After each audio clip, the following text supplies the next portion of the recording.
दोस्तों, आज हम देश के सबसे महत्वपूर्ण ऐतिहासिक धरोहर के अंदर है। सम्राट हेमचंद्र विक्रमादित्य की हवेली के अंदर इस समय है, जो 1556 के अंदर 7 अक्टूबर 1556 को अकबर की सेनाओं को मध्य प्रदेश, उत्तर प्रदेश, बिहार से सब जगह से हरा करके और आगरा से हरा करके और दिल्ली के पुराना किला से हरा करके देश के सम्राट बने थे। उनकी ये हवेली है और ये देश की सबसे महत्वपूर्ण ऐतिहासिक धरोहर है। वो मैं दिखा रहा हूँ। ये रेवाड़ी के अंदर कुतुबपुर के अंदर ये हवेली है, जो इस समय जीर्णशीर्ण अवस्था के अंदर है और उस जगह पर हम हैं। मैं आपको उस हवेली को दिखाता हूँ, जहाँ पर सम्राट हेमचंद्र जी का जन्म तो अलवर के पास माचेड़ी गांव में 1501 में हुआ था, लेकिन वो 1516 के अंदर इस जगह पर आ गए थे। इन्होंने यहाँ से व्यापार किया था, सोरा का व्यापार वो करते थे और शेरशाह सूरी की सेनाओं को भी उन्होंने सोरे की सप्लाई की थी। आपको ध्यान रहे, 1539 के अंदर चौसा के युद्ध के अंदर शेरशाह सूरी ने हुमायूं को हरा करके यहाँ से भगा दिया था और अब भाग गए थे, और तब से शेरशाह सूरी सम्राट थे। उसके बाद उनके कार्यकाल में हेमचंद्र जी उनके अधीक्षक रहे, बाजार के अधीक्षक रहे, सुरक्षा प्रमुख आदि पदों पर रहे। उनके बाद 1545 के अंदर इस्लाम शाह जब उनके बेटे 1545 में बने तो उनका कद और भी बढ़ गया और 1553 में आते आते जब आदिल शाह उनके पुत्र देश के सम्राट बने, उस कार्यकाल में वो देश के प्रधान सेनापति भी थे और प्रधानमंत्री भी थे। सरकार की सारी सत्ता उनके पास थी। वस्तुतः 3 साल तक इस देश के वही सम्राट थे और उन्होंने ही 22 युद्ध जीते थे।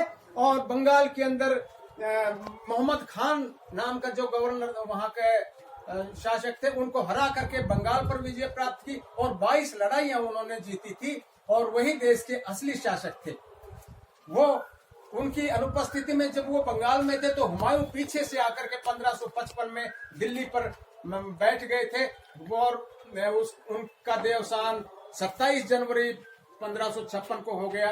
और उस समय बंगाल से बड़ी भारी सेना के साथ हेमचंद्र जी इधर दिल्ली पर हमला किया और सभी उनको परास्त करके वो देश के 7 अक्टूबर 1556 को वो देश के सम्राट बने थे।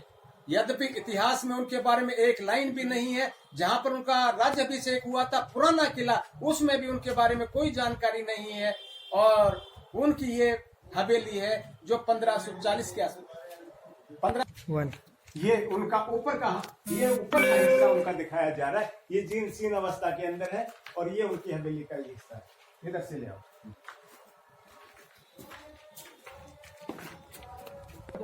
ले आओ।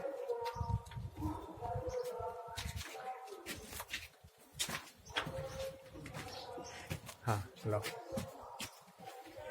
बोलो। मैं हाँ, मेरे साथ इस समय सम्राट हेमचंद्र विक्रमादित्य फाउंडेशन के अध्यक्ष श्री सुधीर भार्गव जी हैं, जो इस हवेली की देखरेख कर रहे हैं और जो इसका जीर्णोद्धार कर रहे हैं। श्री सुधीर भार्गव जी, जो ये हवेली जिनके देखरेख में है। इस हवेली में ये पुर्तगाली आर्किटेक्चर है। अब देखिए, ये कोई मेरी एक बनी हुई है, जो गोवा में जो चर्च है उनमें भी ये आकृति मिलती है। यहाँ पर पुर्तगाली लोग रहते थे, जो लोग हेमचंद्र को गन्स की टेक्नोलॉजी प्रोवाइड कर रहे थे, तोपों की टेक्नोलॉजी और गन पाउडर कैसे बनता है उसका पूरा उपयोग बनाने के लिए पुर्तगाली लोगों से उन्होंने मदद ली थी। ये पुर्तगाली आर्किटेक्चर है। ये जो राउंड आप देख रहे हैं और ये टिपिकल ट्रायंगल्स जो देख रहे हैं, और आपने उधर देखा होगा वो जो हॉल में इस तरह के जो गोल बने हुए हैं। आइए इधर से दिखाते हैं आपको।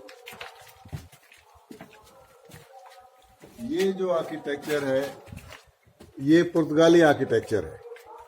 तो पुर्तगाली लोग एज कंसल्टेंट यहाँ आए थे और उन्होंने तोपों को नॉर्थ इंडिया में इंट्रोड्यूस कराया था पहली बार।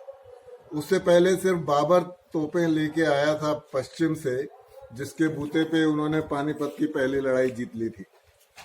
तो ये तोपों का होना शेरशाह सूरी के लिए या हेमचंद्र के लिए बहुत महत्व का एक स्टेप था, जिसकी वजह से वो दोबारा से हुमायूं को यहाँ से हरा के दोबारा से शेरशाह सूरी और हेमचंद्र भारत पे काबिज हो सके। इसके अलावा इस हवेली में आप देखेंगे कि जो ऊपर का हिस्सा है वो भी इनकम्प्लीट है। ये तब से ही इनकम्प्लीट है जब से